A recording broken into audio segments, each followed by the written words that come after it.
'Cause I'm yours to keep if you want to.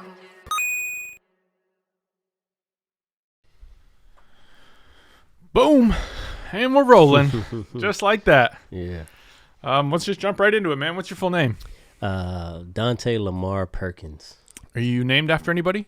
Nah, funny story, man. I spelled my name incorrectly for the first 17 years of my life. No way. Yeah. Which part of your name? My first name. So my dad always told me it was DONT apostrophe A. Okay. So all through high school, Dante? junior high school, yeah. So then you become an adult and have to make some money, and you see your birth certificate, and you're like, wait a minute, time out. You would have been TaeBeast. Yeah, it would have been terrible, man. So shout out to my pops, man. He's funny.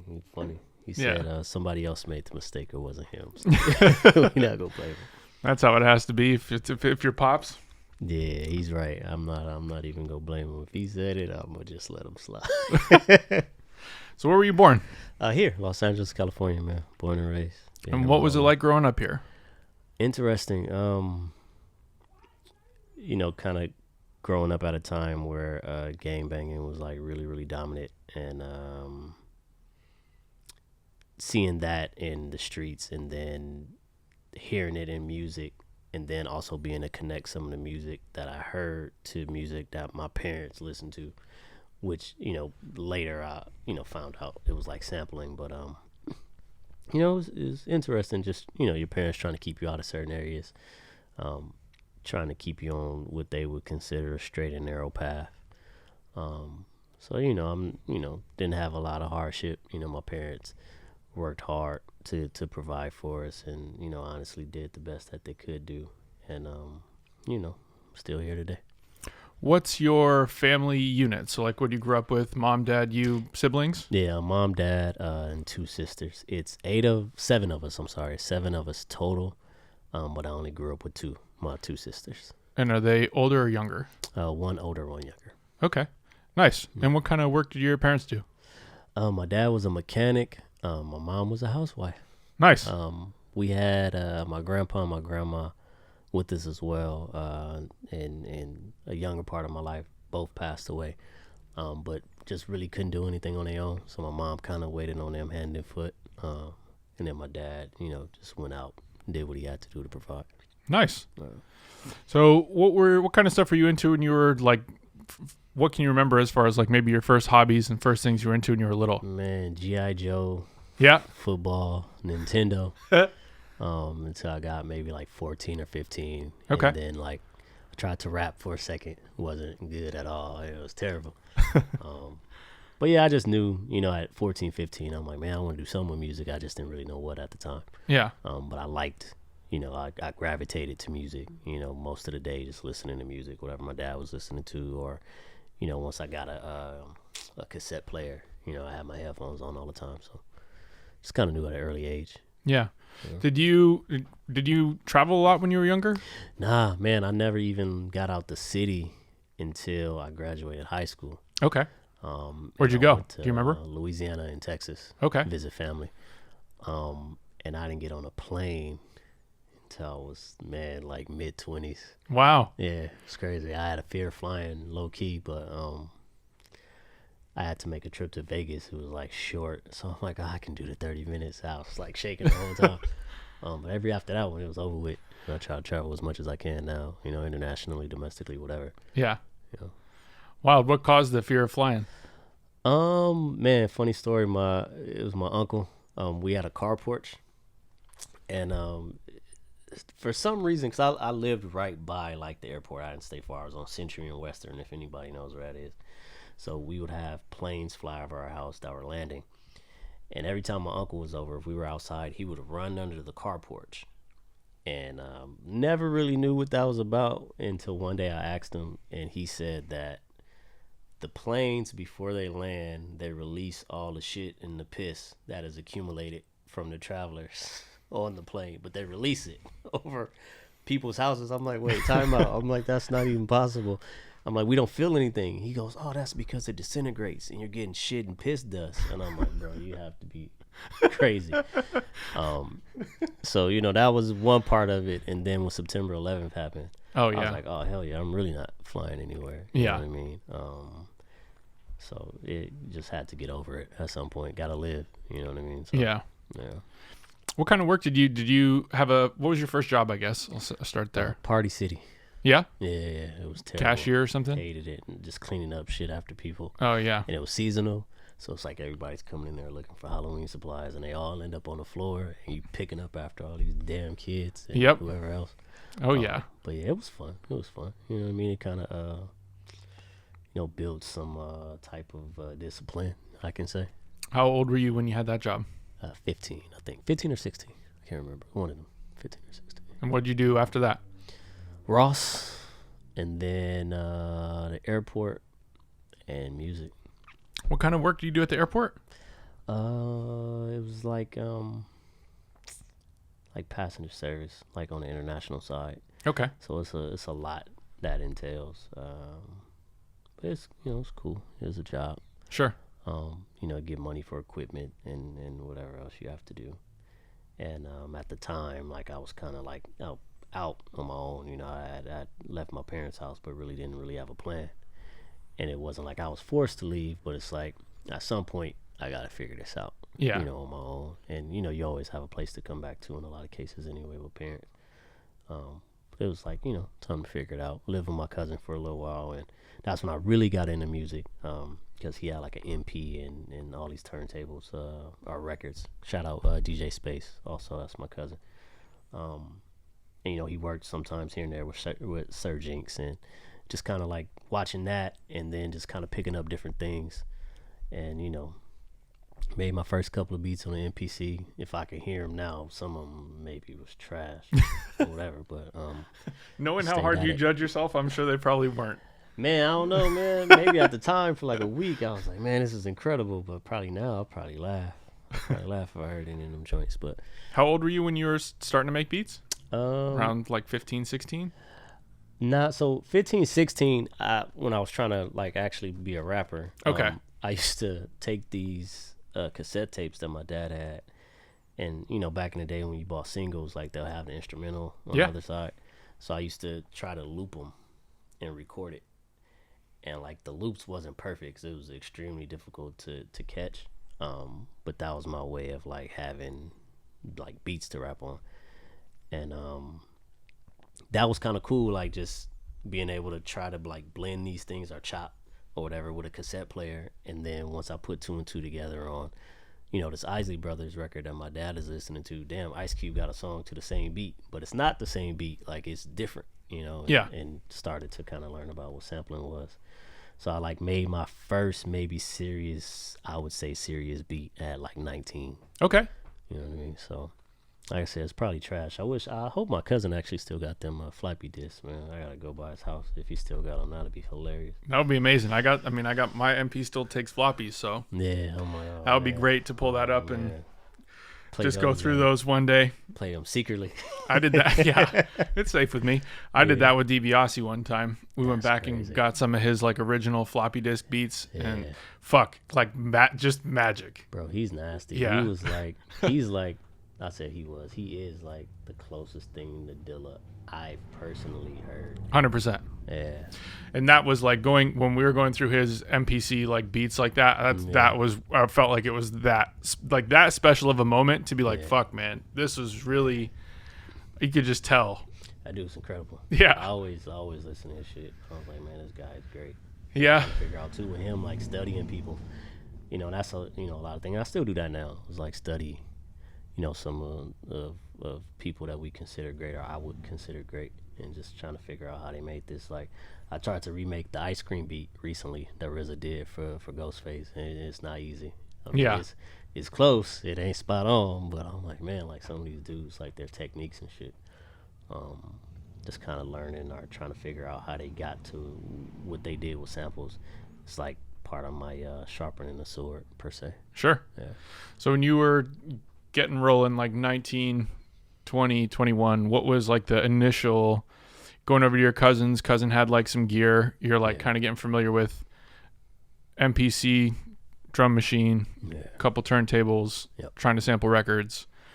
And is it just thinking like, oh, I'm just kind of freestyling, I have some records I want to just flip in my head, or like I'm finding stuff, putting it together, and it's just kind of like, I want to get a beat out of this, and eventually, are you thinking like downstream, I'm trying to find rappers or find people to do this with, and kind of what was that initial early stage of getting, things rolling? Maybe not too many years after that. I met this dude named Michael DeBose. Okay. And he actually just gave me a laptop off strength. Like, we just kind of just built a relationship. And Sweet. We had two, and he's like, oh, like, I don't really produce per se at the time. He was just like engineer. Then he started producing, and he just gave me a laptop. I was like, man, here, like, if you want to convert from the MPC to this, and I'm like, I have no idea what to do with this. Yeah. You know what I mean? I was all like, just hardware, hardware. Yeah. And in between that time, I met Sky Hutch, whose best friend was neighbors with Mike. Okay. And so you met Sky early. Yeah, I met Sky real early. Me and Sky shout out been to Sky for years. Cool. And he actually showed me how to use like Reason on a computer. Okay. I still use Reason to today. And then one day, because I'm on a bus, I'm going from where I stayed at the time to Inglewood to go to Mike's to work on music, because we were trying to find artists. And we found a couple. Curtis King was like one of the guys I first worked with. Wow. Awesome. Yeah, Jago's another one. These group called The Ones. And we was kind of just like doing our own thing. And I'm getting ready to take the bus back home. And Hutch is like, oh, where you going? I told him where I was going. He's like, man, that's crazy. I live on the corner. I never knew it. Like, I stayed right down the street from him for 2 years. Never seen him before in my life. Wow. And like I said, that's family, man. That's still my boy today. Yeah. I'm actually going to see him after this. Nice. Yeah. And so linking with him, that started to open up a few different people. Just you're looking for different musicians, different rappers. Yeah, just I did a project at the time. Because again, it's like you make all these songs or all these beats, and you're like, man, nobody's hearing any of this stuff. You know what I mean? So I pressed up some CDs. I did like a compilation, and it, didn't really do a lot. Sure. But like, just for me, it was like just knowing I can put this together from a cohesive standpoint of artwork to transitions and song order, and this needs to lead into that. It was kind of another thing for me to look at myself and say, man, I think I can really do this. And not too far from there, I met Ab-Soul through Curtis King. Okay. And I was working at the time, and I'm tired. I'm trying to go home, and I get a call from Curtis. He's like, oh, man, I want you to come by the studio. I'm working with this dude, Ab-Soul. Not sure if you heard of him, but I want you to do the beat. And at the time, I wasn't too familiar with who Soul was, so I'm like, yeah, I'll stop by. And I really didn't want to, but I had my laptop with me. I used to take it to work all the time, and I was like, you know what, I'm going to just go. And I went, made a beat on the spot, played some beats for Soul, and then literally the next day I get a call from Dave Free from TDE at the time. And it's been that ever since. Yeah. So how did all that unfold? It's like, okay, you make some stuff, Dave hears it. Yeah. And it's just like, oh man, I don't even know when that was. That was, I guess, was TDE formed at that point in time? Yeah, it was right before, I want to say, the Kendrick Lamar EP. Okay. That came out. It was right before that time. So when Dave had called me, he's like, I heard some of your stuff through Ab. We got some artists. We building some stuff over here. I want you to stop by when you're free. And I had my boy Paul take me over there it was late as hell. It was probably like 11 o'clock, maybe midnight. And I'm driving over the car. I said, I don't know nothing about the neighborhood. I don't know nothing about the dudes that's over there. But I'm like, it's an opportunity. Dave sounded cool. And, went there that night. I met Soundwave. I met Kendrick. And J-Rock actually came through for a second too. But it was just like family. You know what I mean? So it's like I just been working over there ever since. Nice. Yeah. How old were you? That was like what, 22? Shit, what was that? 23 maybe? Yeah, 22, 23. Maybe a little, 22, 23. So what's it like watching all that stuff unfold? What's it like Man, in that house, coming across arguably the best camp of our generation, Yeah. and just watching it bloom.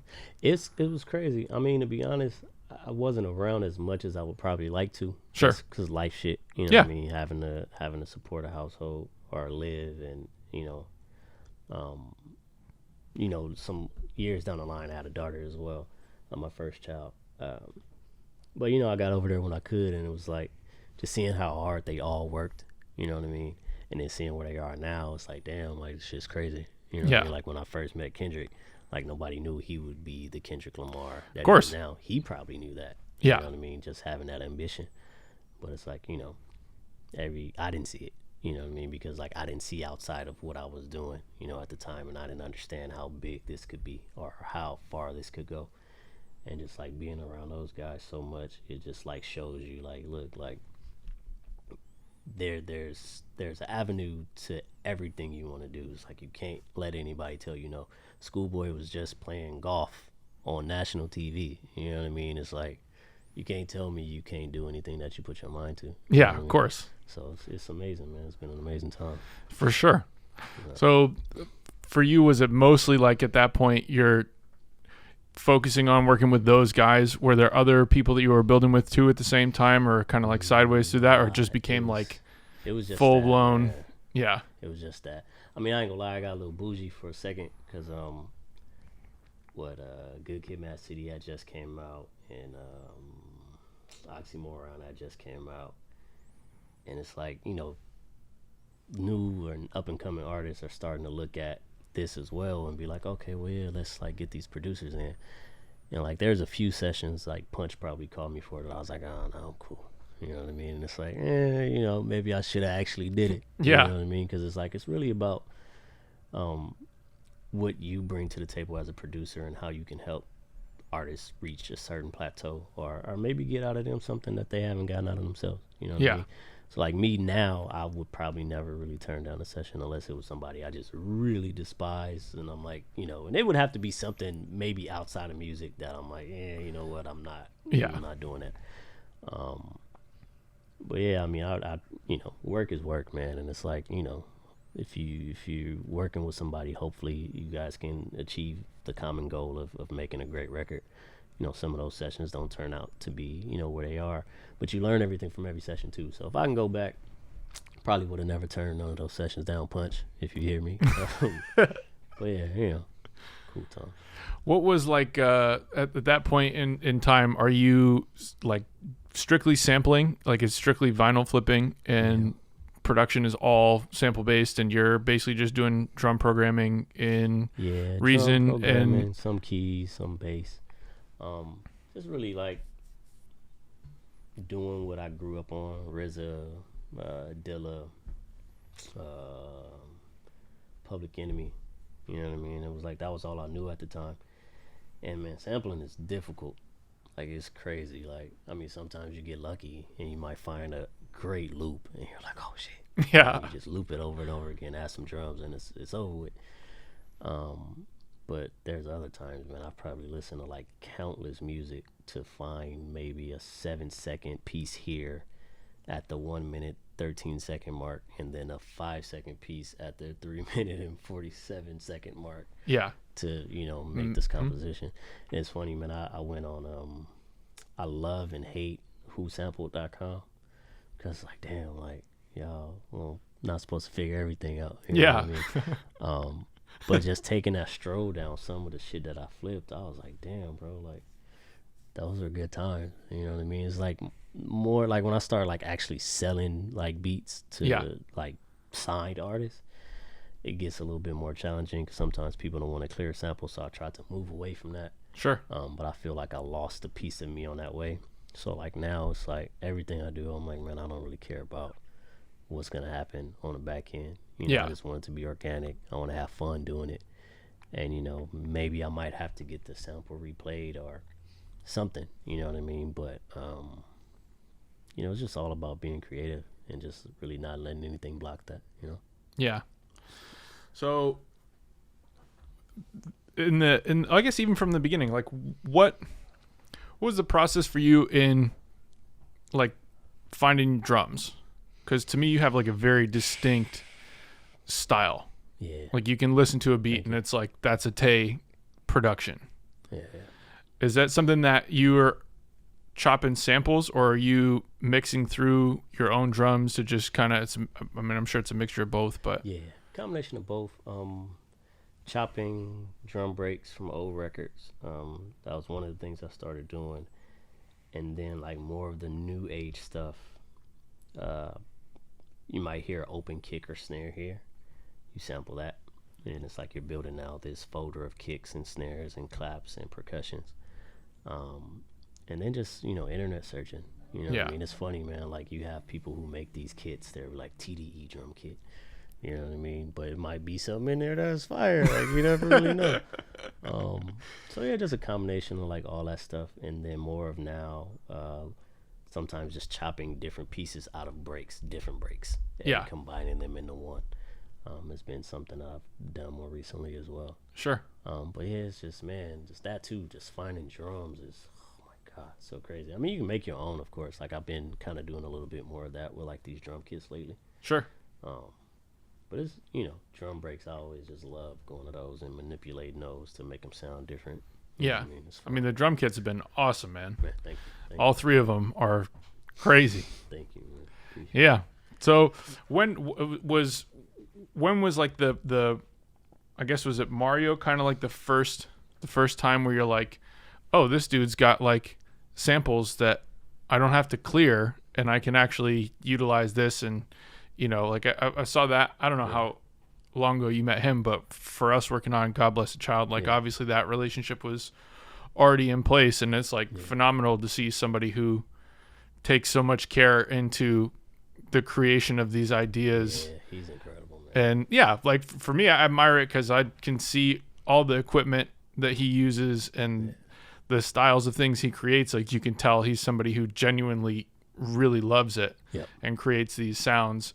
And I'm sure, like that as like, it's just a special place for you, like a playground to just be like, oh, cool, I can use all this stuff and, create and not have to worry about samples. How's that process just kind of been exclusively where you're going now?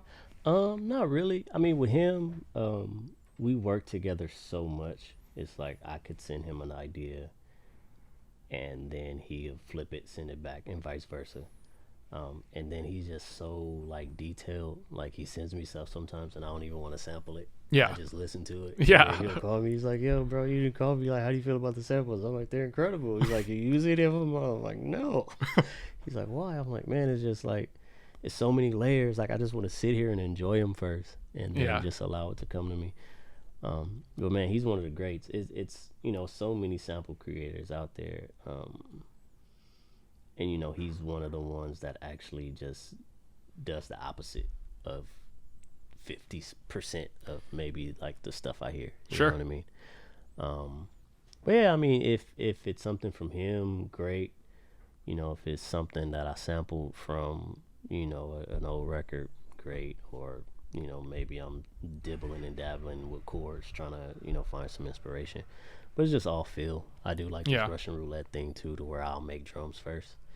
And then like, I'll just randomly pick a sample out of a folder. And I'm like, I have to make a beat out of this. Like, regardless of whatever. Like, until I find something that I like, I'm going to keep messing with the same sample. And, again, like sharpening a sword, just working with, with whatever you have in place. And sometimes it comes to you like that. Sometimes it may take a few hours. Yeah, you know what I mean? Totally. I don't know at what point in your career did things get to the point where it's like, oh, I need to start looking for management seek you out? Is that something you've kind of been on and off with throughout your career, or just when I have to start talking to artists too much? I'm like, I don't want to have this conversation with you about like what my production fee is and splits. I'm like, and it's like, you build so many relationships with people along the way to where it's like, sometimes you might want to be the guy that doesn't want to ruffle the feathers, and say, oh yeah, you want to give me that? All right, cool. I'll take it.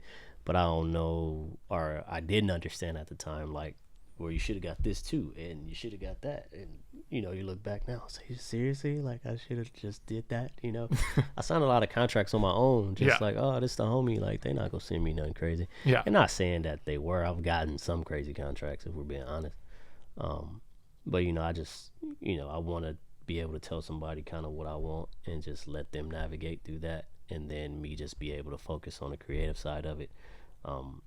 My manager now, Matt McNeil, he loves this shit. Like, he loves to just sit here and go back and forth with people, and he knows how to be an asshole at the right time. You know what I mean? And you need somebody like that, because everybody's gonna always trying to say, okay, yeah, we're gonna give Tay $5,000 for this, and boom, boom, boom. I was like, no, wait, hold on, time out. Like, maybe I'll take that. Like, what else is attached to that, or whatever? Because that's, this is my rate. This is my rate. This is what I'm looking for.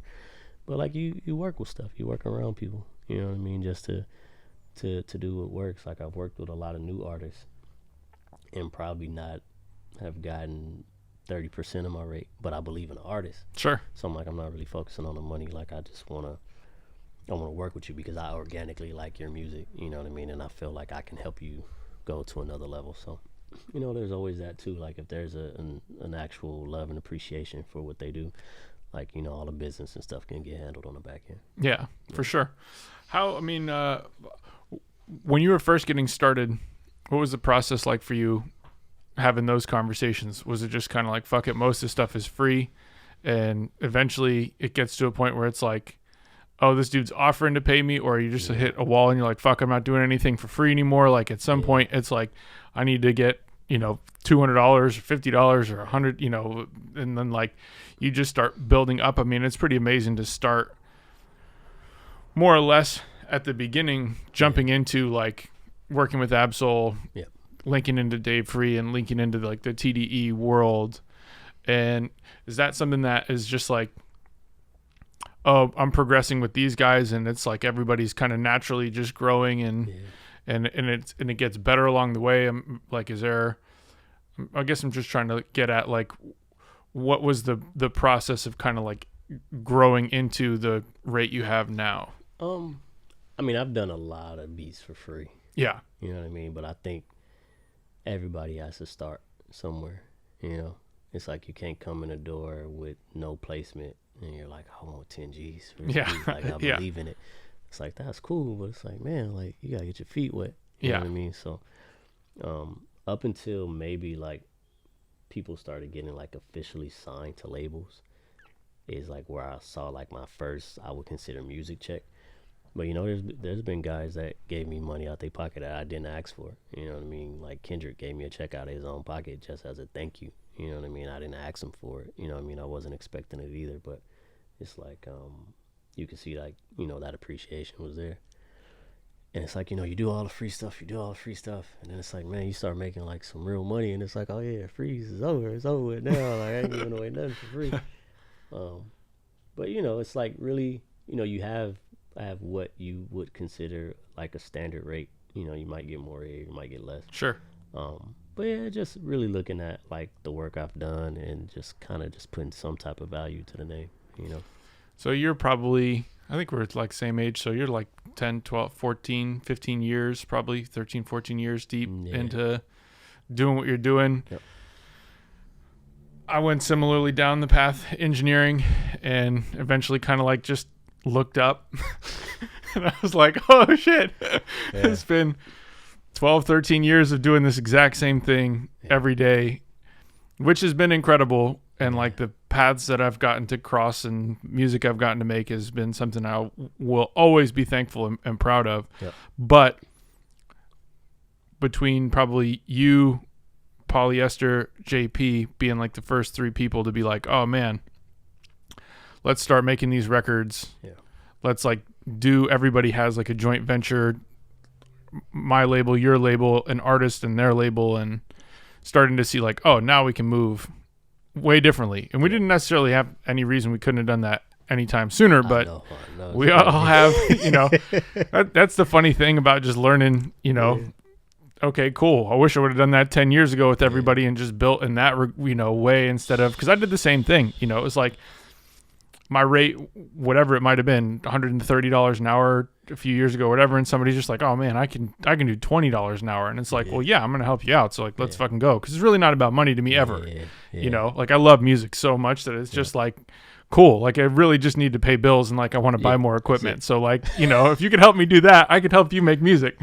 But now I feel like it's like the obvious path forward is like, you know, building with people in that way, you know, continuing to make music with you and have projects that we can release and find artists that we really like and go forward. Like, have you attempted doing that at any point in the past, or is that now just like starting to be a door that's opening? Man, that was the first venture was ours, with God Bless the Child, me, you, and Nick Grant.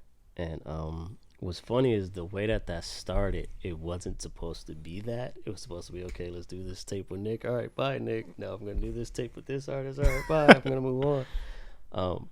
But we just like, you know, we got so involved with God Bless the Child to where it was like, okay, yeah, let's like make this thing like a group per se. Yeah.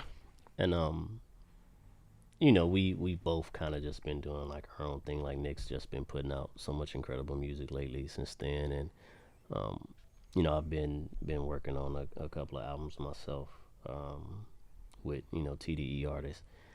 And, it's just like learning something new every day, to where it's like when I'm done with this and he's done with that, like this is now going to be like a new transformer. Yeah. You know what I mean? Because we've both tapped into so many different things since then. Like we found pieces of ourselves that we didn't really know. Yeah. You know what I mean? And I would love to continue to do that, I think, at some point. Because it's like, just think about how easier it is now versus back then. Like you could put your own music on Apple and Spotify and Amazon or wherever the hell else you want to put it.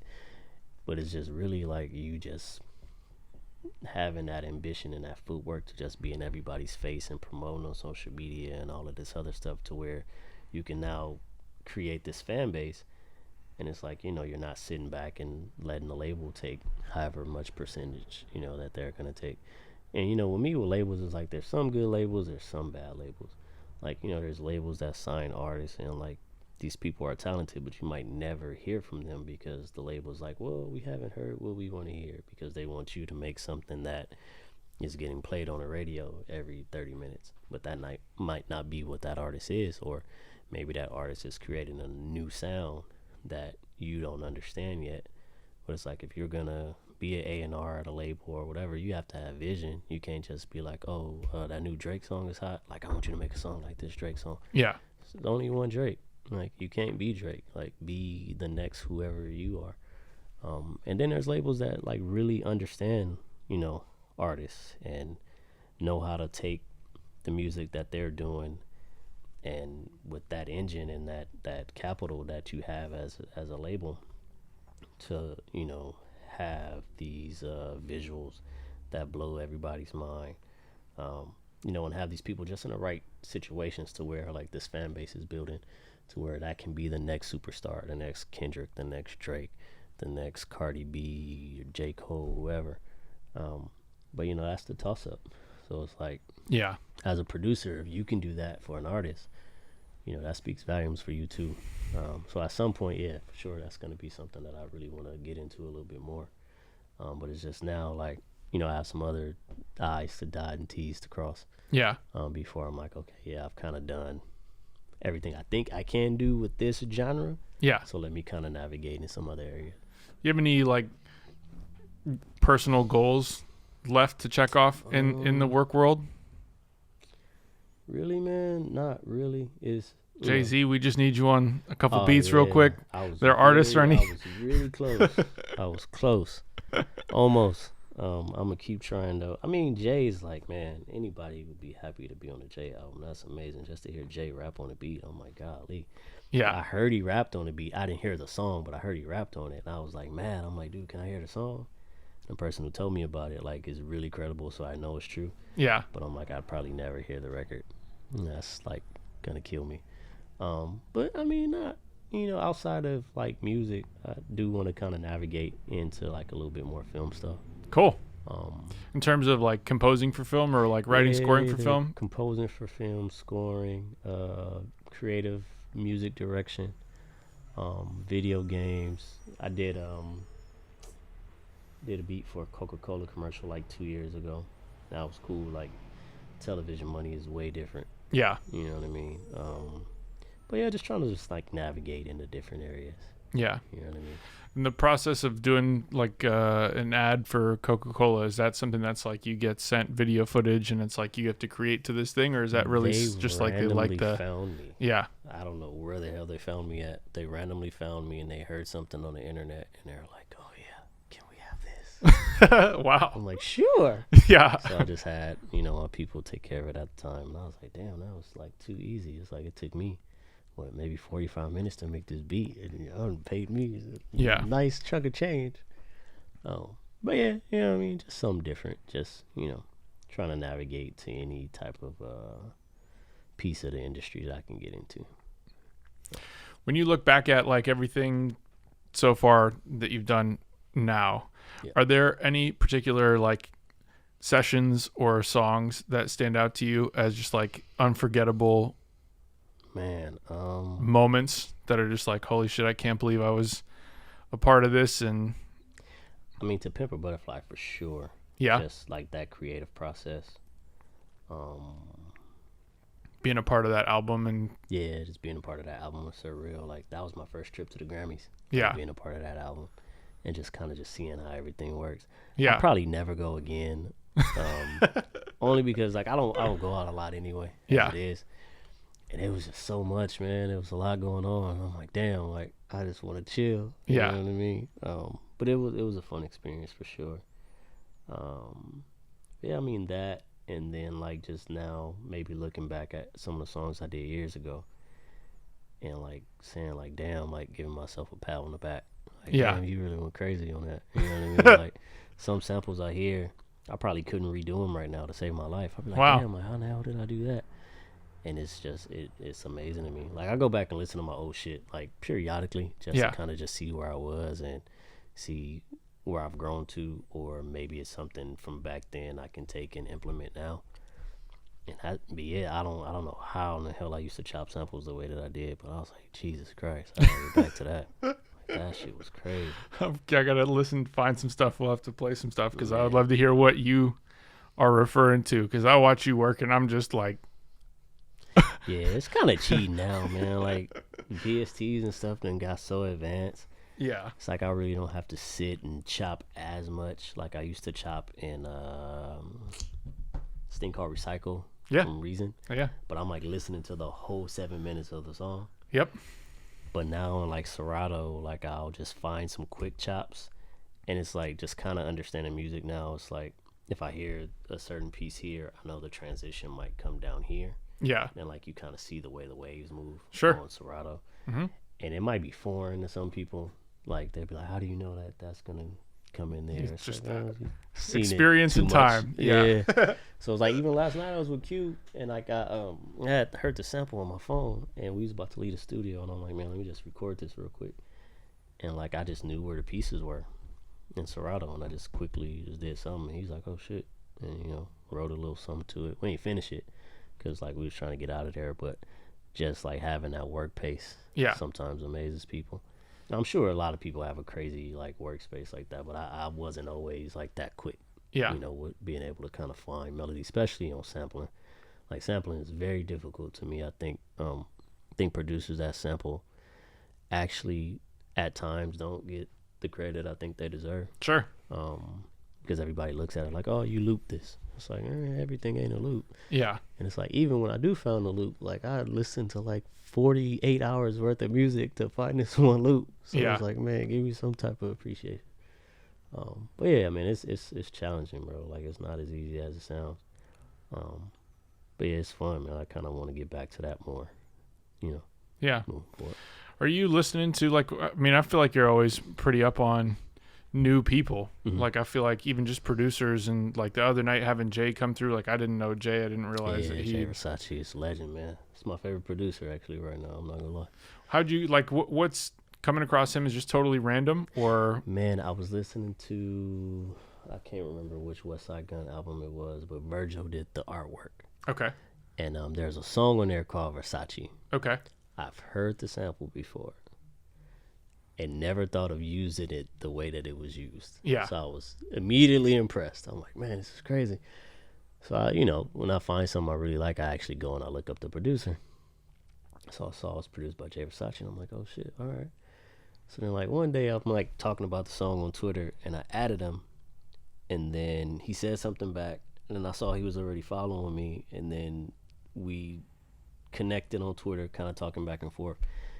And then Q had actually heard about him, I think from Kenny Beats, if I'm not mistaken. I might be wrong.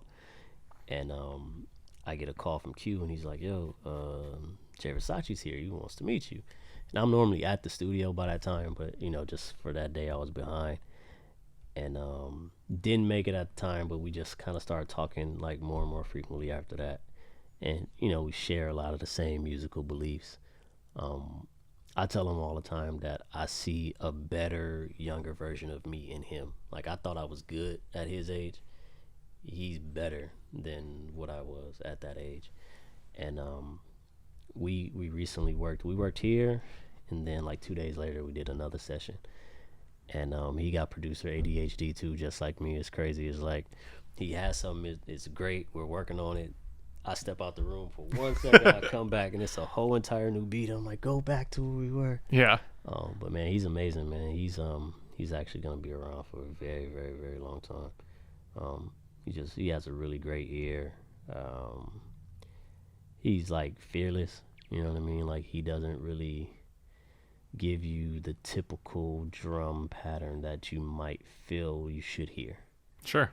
And I think he's, as far as new and up and coming producers, I think he's separated himself already from a lot of people that might have even more placements than he has. Sure. But when you look at what he does have, it's like, man, he's on Tyler's album. Like, Tyler has a great ear. Yeah. You know what I mean? So that's a stepping stone. And some of the people he's working with now, I'm not gonna put his business out there like that. Sure. But they're celebrity, they're stars. Yeah. Star quality people. You know what I mean? And the people will hear more from them soon, and they'll if they haven't seen it already, they'll see what I'm talking about. So are you pretty active in listening to like new music that's coming out? I do.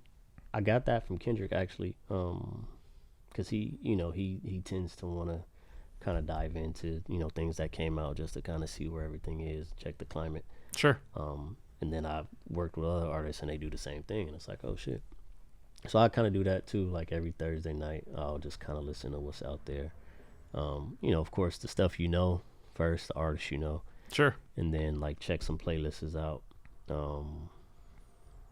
Sleeping on Gems is an Instagram page. They post a lot of stuff that I've never heard. I'll go in and tap in on that. Pigeons and Planes. But just really always trying to hear like what new artists are doing, and really more specifically kind of listening to the beats and seeing who these producers are, and just kind of staying like ear to the street, and with the guys over at the label too. If it's anybody that I hear that I feel like could contribute to what they're doing, I always want to be like, yo, I think this new guy is great, and kind of put them people in situations, because it was different when I was coming up. Like, people didn't look at it like that. You know what I mean? Like trying to put the new guy on, or put the new guy in a situation. But yeah, any opportunity I get, I try to. You know what I mean? Especially if it's something that I really mess with. Yeah. Awesome, man. What's like short-term, mid-term main goals for you going forward? What are we looking for your 2022, 2023? You got some certain things we're going to be following along for? And hopefully an actual Grammy. I got a lot of Grammy certificates, but Yeah. I want the actual statue. Okay. You nominated for anything that's coming this year? The Grammys are kind of weird in the way that they consider it a nomination. Yeah. But I'm on the Cole's album. Oh, nice. Album is there. But yeah, that. Kind of just. And I hate the word A&R. Yeah. Because I just think some A&Rs are terrible. But just kind of get into a little bit more of that.